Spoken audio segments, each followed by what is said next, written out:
And a very good afternoon, everyone. Welcome to Issues and Attitudes on WEIU TV and radio today. My co-host is Mr. Alex Sibman. Good Welcome afternoon, back, Alex. Jeff. Our guest today, Mattoon Mayor Rick Hall. Welcome, Rick. Good afternoon.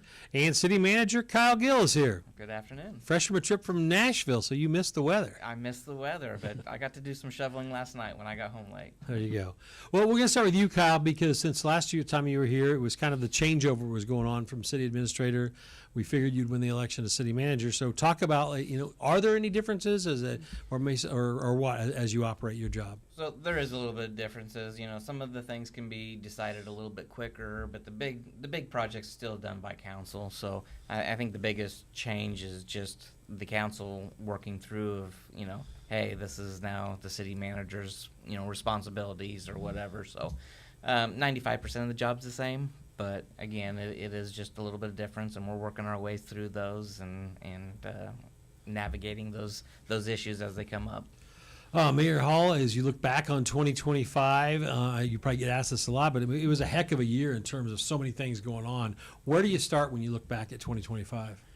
Well, the biggest project, of course, it's literally been 1 year ago that we opened up the sports complex with the indoor facility, and that's consumed a lot of time. A lot of things have gone on.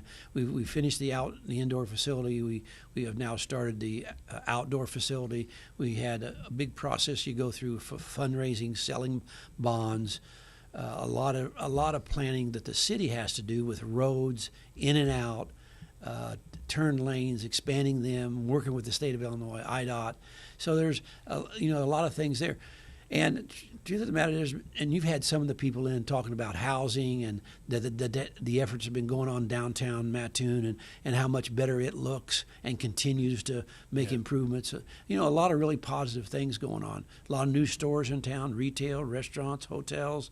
It's been a busy year for sure. Probably the busiest year we've had in 30 years.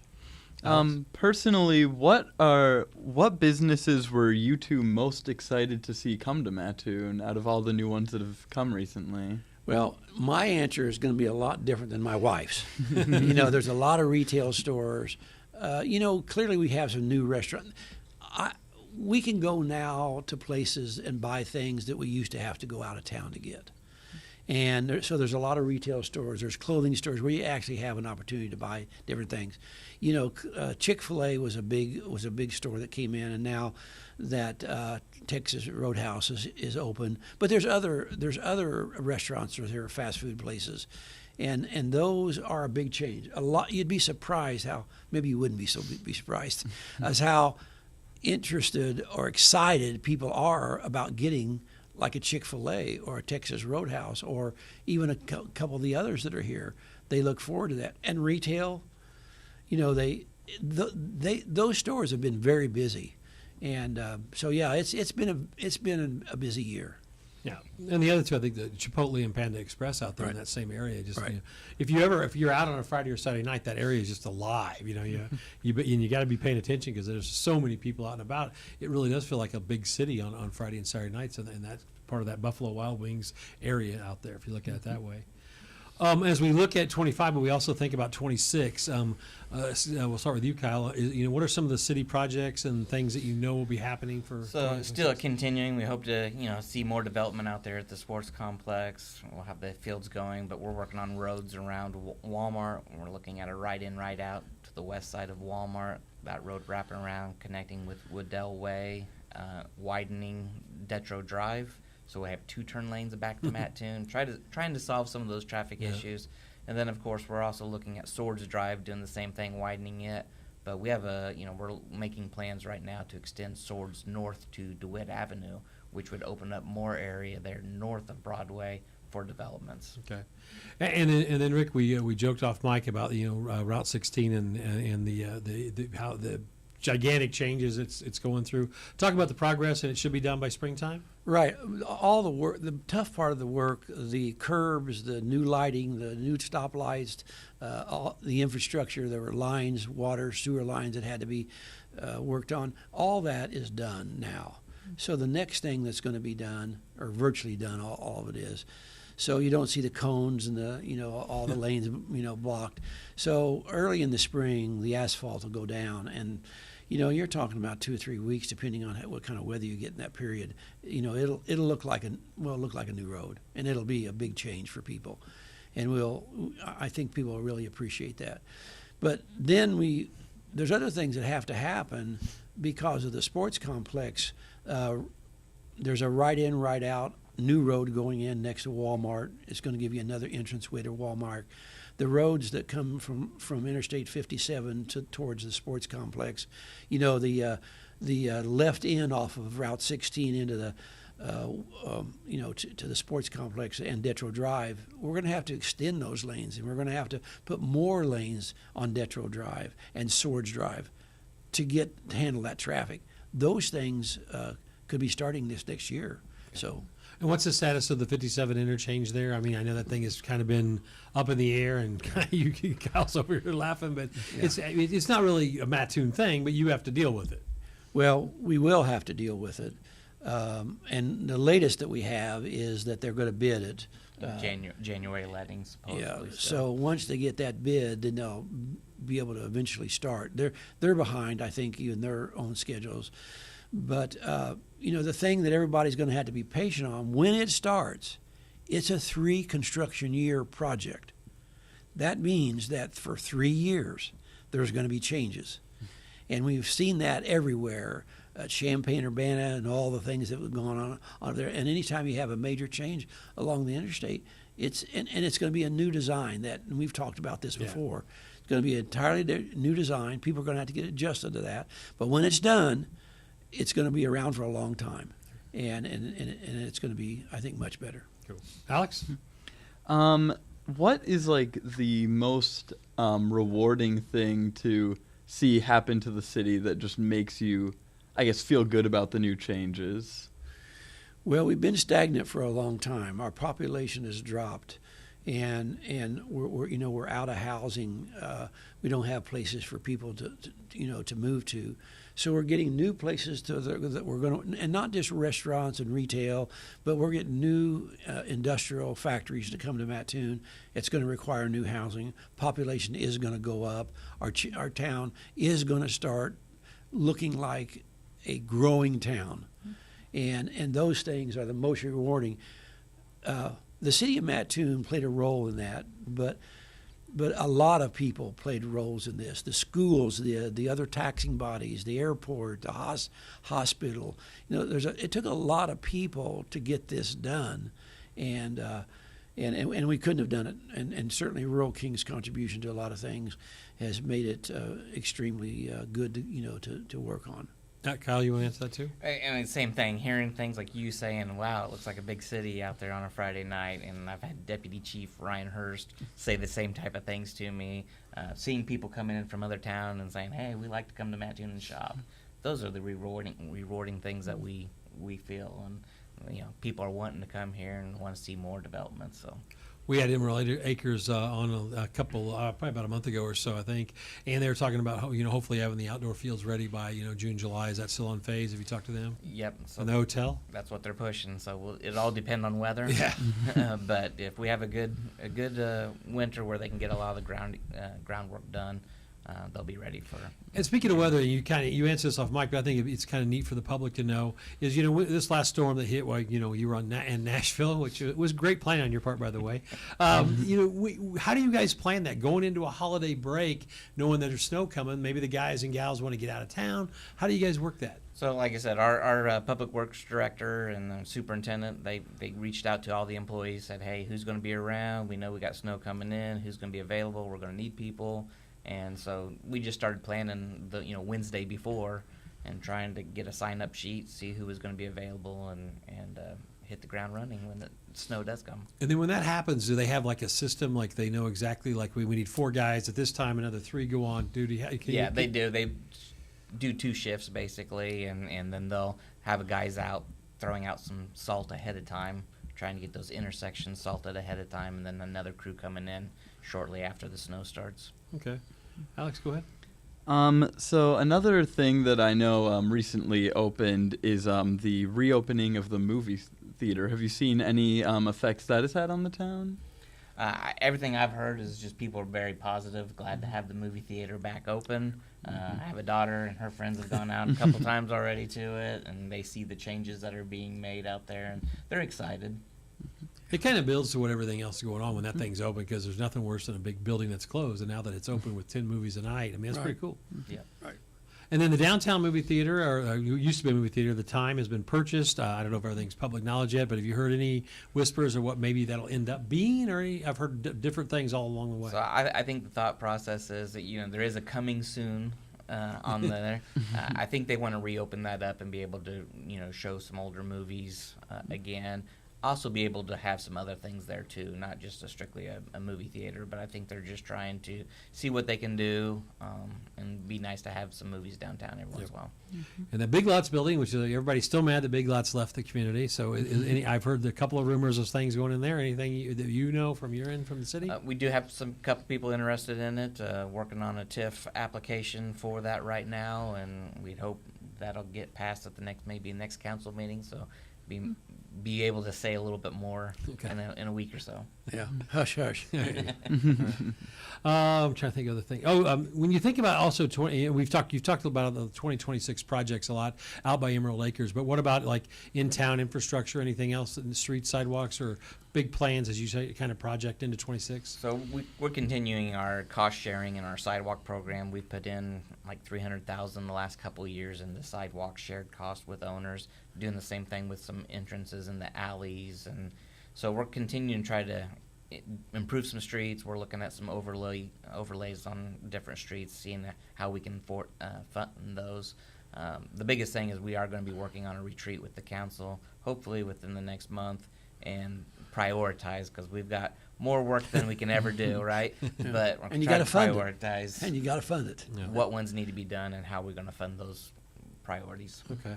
And the retreat, what's the details on that? I know it got delayed. Got delayed, just timing, but really it's just trying to get a time where we can get the department heads in front of the council. They can, I want the council to hear them, be excited about their departments and what Yeah. they want to do, and then it's really having the council get together and set the priorities of. And Rick, you said these kind of retreats, it's not just like focusing on 26. You're really looking long term. What's like maybe a decade out. So how do you do that? Now, this first retreat is really focused on the next year, but the comprehensive plan, Okay. which has already started, it's probably, what was it, 9 months or 10 months? Yeah, it'd be Something like that before it's completed. So this is where the community comes into play. The community needs to come to the meetings that are going to be public and ask for ideas about what the community wants. What do they think is important? What is it we're not doing that we should be doing? What is it like about what we are doing? Those kinds of things come up in meetings, and then we take that information back and we put together a plan that's really our strategic, directions going forward. And we, under the new form of government, one of the most important things I think about it is the council today, under this new form of government, is more strategic and forward-looking. Kyle takes care of the management and the department heads. We don't have, as council members, department heads reporting to us and to Kyle at the same time.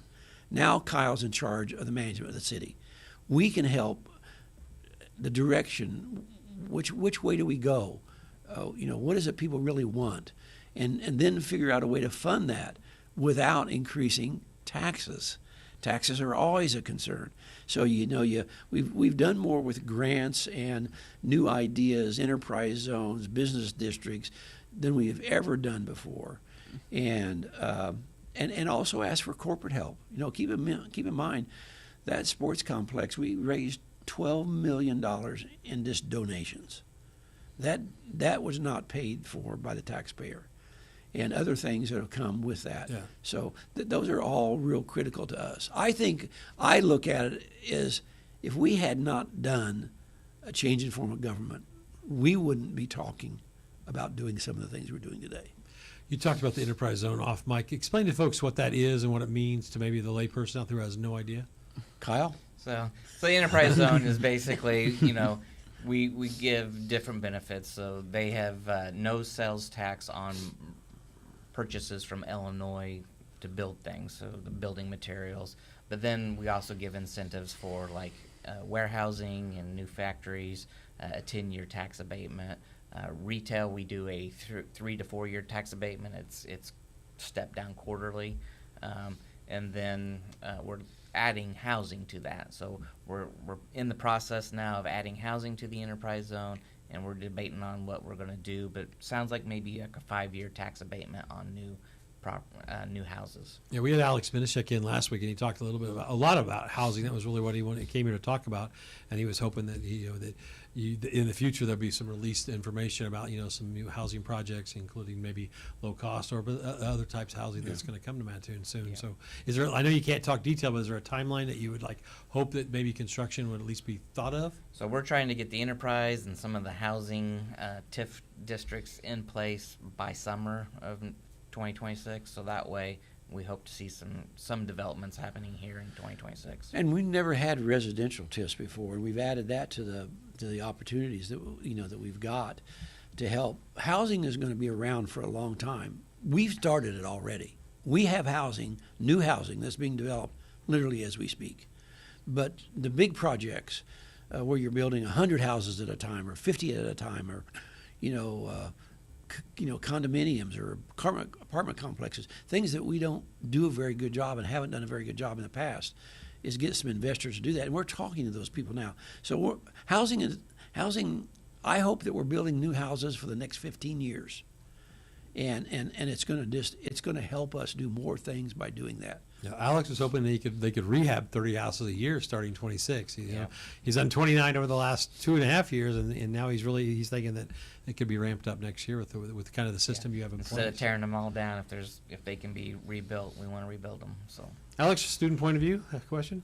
So obviously with all the new businesses coming in, there are a lot of positives, but were there any challenges that had to be overcome when bringing these new places in? I'll tell you what a lot of people said to us, and they were very concerned about it legitimately, and that is you'll never hire enough people for all these businesses to work. Texas Roadhouse had 500 applications for about 150 jobs. And they got good people. And I ask everybody that comes, when they build a new place, whether it be a restaurant or retail or even hotels and motels, I said, how are you doing with hiring people? We're very happy. Factories, we're very happy with what we're getting. They're out there recruiting. They're paying well. Their jobs, many of them people would live on, or even if they're secondary jobs, they're worth working at those places. So even though that was a big obstacle in a lot of people's minds, so far, knock on wood, we've attracted enough people to come to the area and want to work or travel in that distance. And people willing to travel 30 miles for a job. That's good. Excuse me. Somebody touched on the airport. The airport, Andrew Fern just got elected into the Hall of Fame.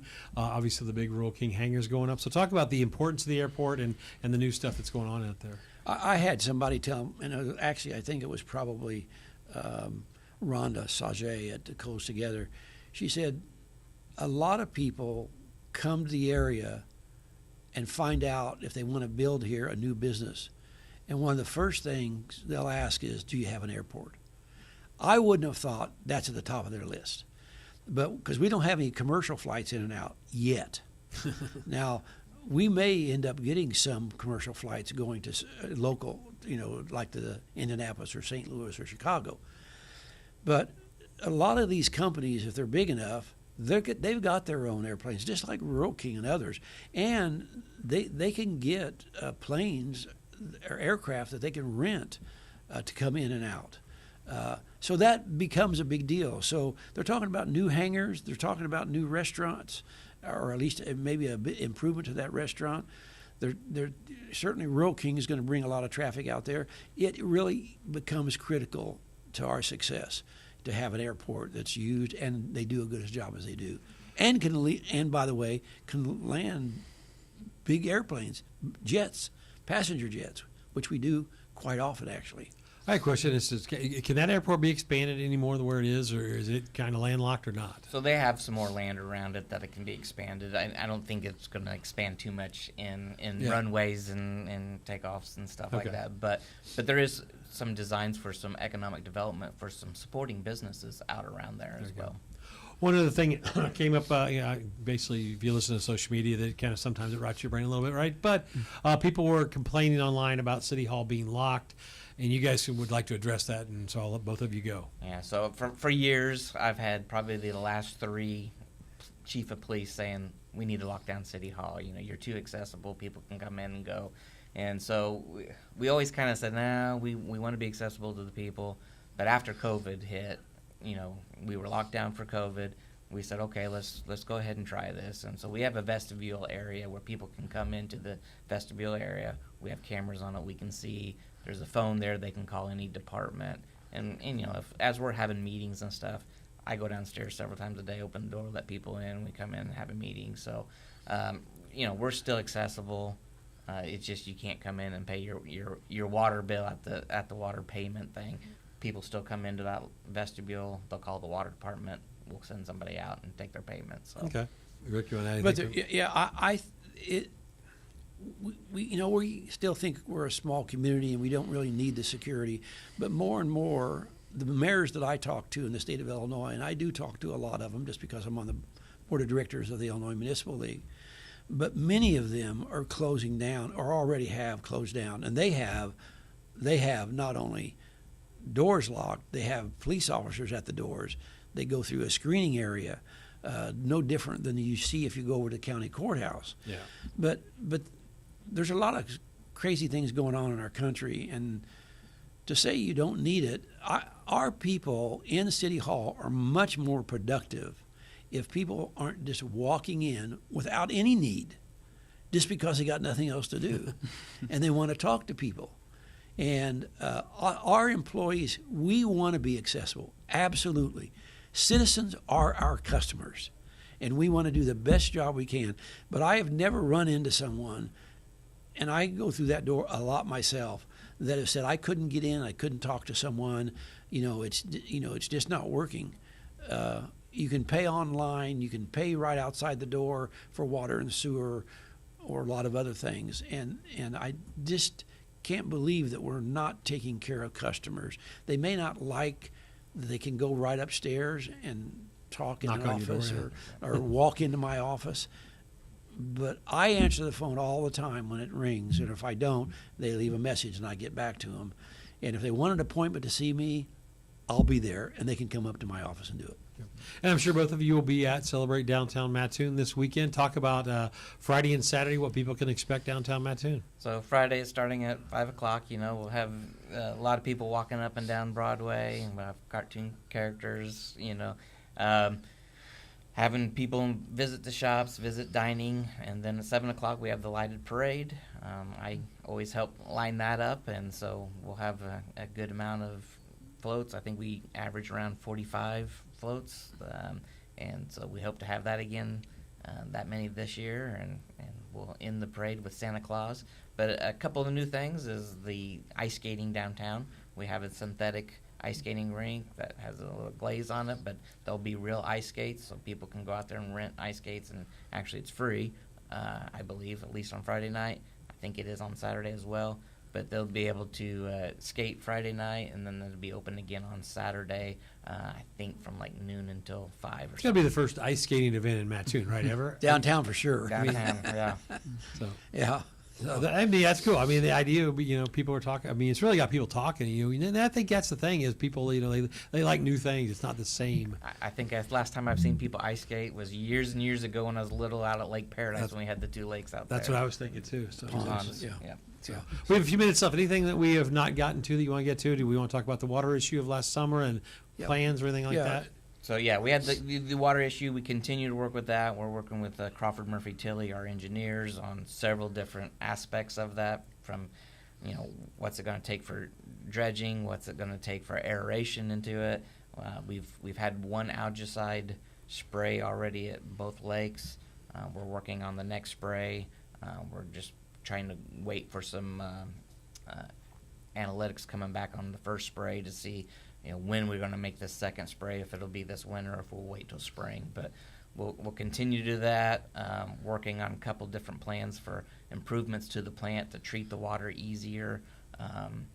Those all don't take time, unfortunately. We would love to have them in place before next summer. They won't, but we'll be doing everything we can for like algicide and maybe aeration before next summer, so we can try to keep those from happening again. One of the things I think that, if you guys want to explain, is how the water gets to where and why it is like it is now. You pump it from Mattoon to Paradise to the city. Why is that? And explain that. So typically we'll pump out of Paradise only, but when Paradise gets low, we want to be able to pump out of Mattoon, and that's what we've been doing here recently. Or again, as we're treating Lake Paradise, we don't want to be pumping out of Lake Paradise. We want to take it from Lake Mattoon. So we've done that. Lake Mattoon was built as a backup for Lake Paradise, and we pump out of it. The water has gotten really low this year, but again, I went to Nashville this week, and I happened to look. Wren Lake's really down. Down in Kentucky, the lakes are really down as well. So it's been a drought year, and like I said, we've been pumping more out of Lake Mattoon than we normally do to keep Paradise full. Dumb question, but I'm sorry, Rick. Does a lot of snow help for next year, or does it even matter? A lot of snow helps. I mean, again, only an inch of rain is a foot of snow, so we'd rather have rain. But Okay. Yeah. The issue with the water was a difficult one to deal with, but so many people came together and resolved as much of the problems as possible. And it wasn't unique to us. Decatur just recently, they had people saying that they need to cut back the use of water because their lake was getting lower, and they dredged and spent millions and millions of dollars on their lake. We think we're going in the right direction here. It's unfortunate it got to the point where it did with all the heat and lack of rain and the algae and just a lot of things. But we think we've got a much better control over that today. So, yeah. The second tragedy is always easier to overcome than the first, right? Because you've got a game plan kind of in place. Got a minute left. I'm going to leave Alex out from a student point of view. What are some businesses that you would like to see come to Mattoon in the future? Ooh, the tough one from the student there. Yeah.